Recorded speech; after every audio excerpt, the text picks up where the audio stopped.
Hi இப்போ எல்லாம் எப்படி இருக்கீங்க? இன்றைக்கி அனிஷா சமையல் அறையில் ஒரு கறி ஆணம் தான் பார்க்க போகிறோம். மட்டன் வச்சு செய்கிறது. இது சிக்கன்லேயும் செய்யலாம். நான் வந்து மட்டனில் செய்கிறேன். இது எங்கள் ஊர் ஸ்பெஷலு கறி ஆணம். அதில் ஹைலைட்டே வந்து நான் அதில் யூஸ் பண்ண போகிற மசாலா தூள் தான். வாங்க எப்படி செய்கிறதுன்னு பார்க்கலாம். இப்போ நம்ம வந்து அடுப்பு பற்ற வச்சு ஒரு பாத்திரத்தை வச்சுருக்கோம். எண்ணெய் ஊற்றிக்கலாம்.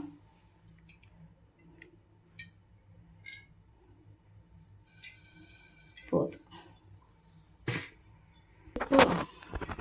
சின்ன வெங்காயத்தை ஒரு 10 போல் எடுத்து தட்டி வச்சுருக்கிறேன். பெரிய வெங்காயம் ஒரு சின்ன சைஸு பெரிய வெங்காயம் 1 வெட்டி வச்சுருக்கேன். ஒரே ஒரு தக்காளி, ஒரு 5 பச்சை மிளகா. இப்போ வெங்காயத்தை போட்டுக்கலாம்.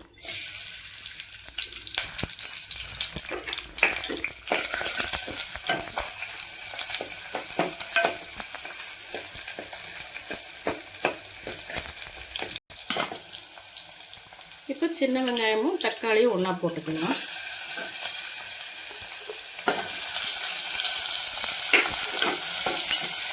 இந்த ரெண்டும் ஒன்றா வதங்கிடும்.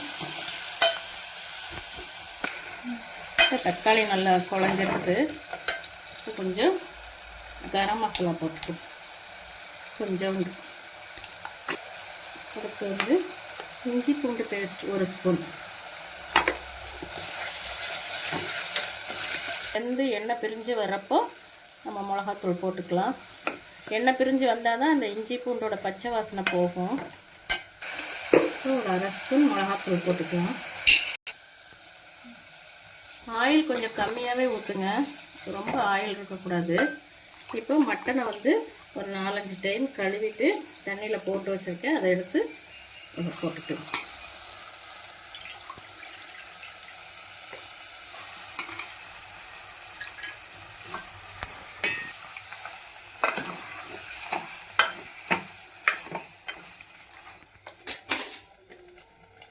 இந்த மட்டனுக்கு தேவையான உப்பு போட்டுருங்க. தயந்ததுக்கப்புறம் போடணும்னு நினைக்காதீங்க. மட்டனில் உப்பு ஏறாது.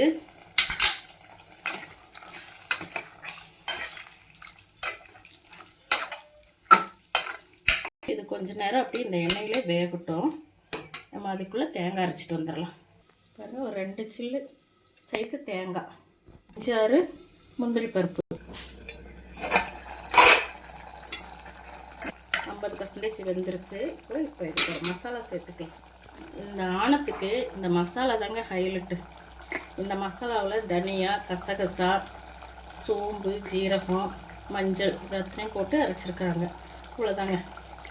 இப்போ இந்த பச்சை மிளகா வச்சுருந்தோம்ல, இதையும் இப்போ போட்டுக்கலாம்.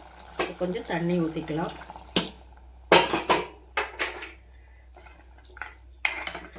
இப்போ ஒரு 30% இந்த மசாலாவில் வேகட்டும். ஸ்டெப்பாக தான் இதுக்கு மசாலா சேர்த்தணும். அப்போ தான் இந்த ஆணம் நல்லாயிருக்கும், டேஸ்ட்டாக இருக்கும். ஸோ நம்ம மட்டன் 80% வெந்துருச்சு. இப்போ அடுத்து வந்து தேங்காய், முந்திரி பூ அரைச்சி வச்சதை இதில் போட்டுக்கலாம். தேவையான தண்ணி இந்த மிக்ஸி ஜாரை கழுவி ஊற்றிக்கலாம்.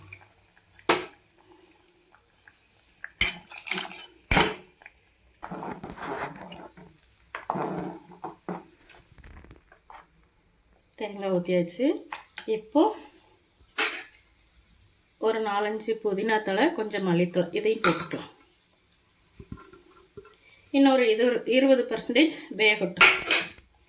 அப்போ பார்க்கலாம். இப்போ நம்மளோட கறியானா எப்படி இருக்குன்னு பார்க்கலாம்.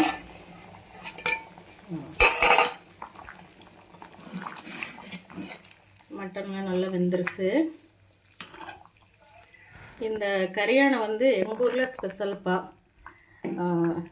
பூரி, சப்பாத்தி, புரோட்டா, சாதம், ஆப்பம் இதுக்கெல்லாம் செமையாக இருக்கும். நீங்களும் உங்கள் வீட்டில் செஞ்சு பாருங்கள். இதே மாதிரி குழந்தைகளும் காரம் இல்லாமல் நல்ல குழம்பு ஊற்றி சாப்பிடுவாங்க. இப்போ இது கூட கொஞ்சம் மல்லித்தழை போட்டுக்கலாம். அவ்வளோதான். இந்த வீடியோ பிடிச்சிருந்தா லைக் பண்ணுங்கள், ஷேர் பண்ணுங்கள், சப்ஸ்கிரைப் பண்ணுங்கள். உங்கள் வீட்டில் இதே மாதிரி செஞ்சு பாருங்கப்பா. தேங்க்யூ.